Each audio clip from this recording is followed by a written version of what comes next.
Hey guys, RichGage20 here, coming back with some more BC Dungeons. Today we're going to be doing the Mechanar.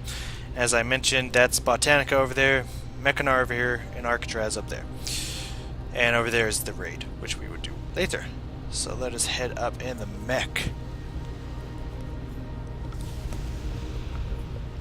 Back when people used to run this on Heroic all the time, it would be shortened to just Mech. No one would ever call it Mechanar. Your dad, bitch. I just kind of, I don't know why, I like that name, just like Mech. It just sounds so cool and like all technical and shit. Like technology is what I mean by technical. This place is quite unique. With the bosses and the areas and stuff, I quite enjoy it. I never really, I ran it I think once on Heroic back when I was actually level 70. With a whole bunch of with a whole group and stuff, and I actually quite enjoyed it. I'm pretty sure you have to just kill all these yeah, the gate watchers. You have to make sure you kill the gate watchers before you can get to the first boss, I believe. You have approximately 5 seconds gate to watchers. live. Gate watchers have to be defeated. Thanks for having a open path for me. Here's the first boss, though. You can kill the first boss, but you need to kill the gate watchers before you can continue on, I believe.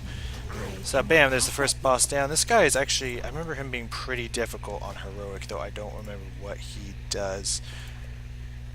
So, shifting polarity, the positive and negative damage. Yeah, it's this whole polarity shift. You have to really watch out for that one. Besides that, I don't think he really did anything else too crazy or spectacular. But yeah, that you definitely have to watch out for. So as you can see, that's still locked off. We need to get both the gate keys from these guys. I don't think it's a key per se, but we have to kill them. I know that much for sure.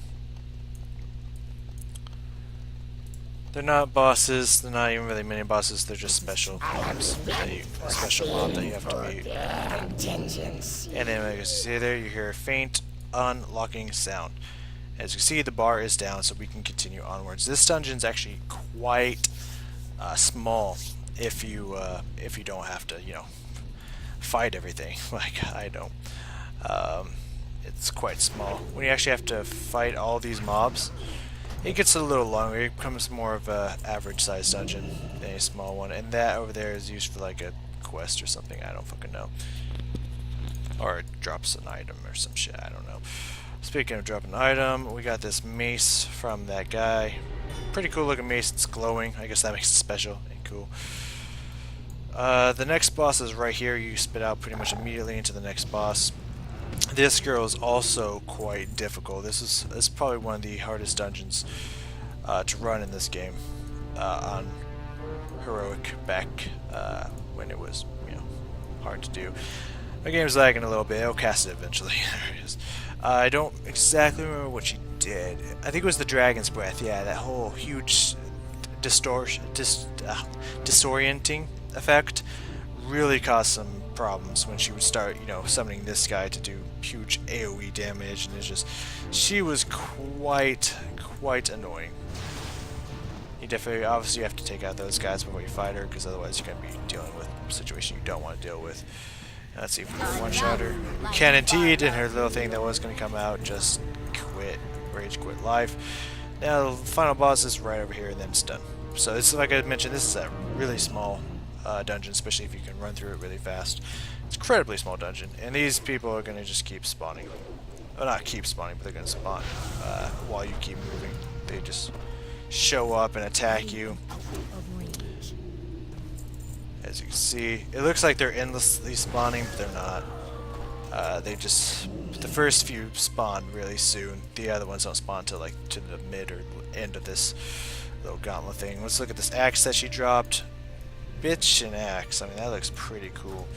I'm quite a fan of that, actually. I might one-handed, yeah, I might transmogrify that one day. So let me throw that up in here just for safekeeping. I think this is either the last of these guys or there's one more gonna come. Yep, here's the final boss.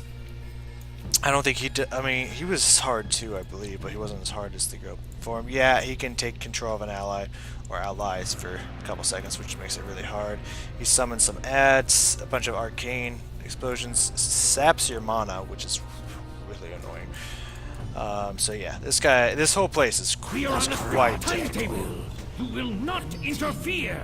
Oh, I interfered, so yeah, this place could actually be quite difficult to deal with. But I mean, it's very nice because you can just walk right out of the dungeon. That was very helpful of them.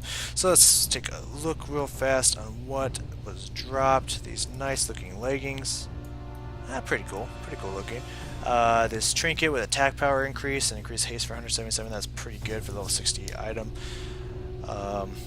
And then 5 intellect and 4 crit strike, really nice for like elemental shaman, warlocks, boomkins, you know, spellcasters like that. Really nice for them. And yeah, that's been the Mechanar, and I will see you for the next dungeon.